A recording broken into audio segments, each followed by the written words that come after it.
భారతదేశం పండుగల దేశం. ప్రతి పండుగ వెనుక ఒక శాస్త్రీయ అర్థం దాగి ఉంటుంది. మన ఆరోగ్యం, ప్రకృతి, ఆనందం మధ్య సమతుల్యత. దీపావళిలో వెలిగించే దీపాలు వర్షాకాలం తర్వాత గాలిని శుద్ధి చేస్తాయి. కాంతి మనలోని చీకటిని కూడా తొలగిస్తుంది. హోళీ పండుగలో ఉపయోగించే సహజ రంగులు శరీరానికి రక్షణనిస్తాయి. ఆనందం, స్నేహం మన ఆరోగ్యం మెరుగుపరుస్తాయి.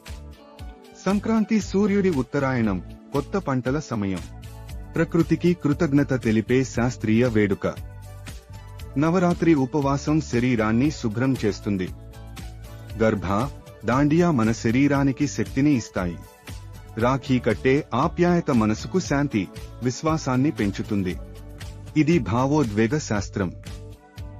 ప్రతి భారతీయ పండుగలో శాస్త్రం దాగి ఉంది. ఆ జ్ఞానాన్ని అర్థం చేసుకుంటే పండుగలు మరింత అర్థవంతమవుతాయి.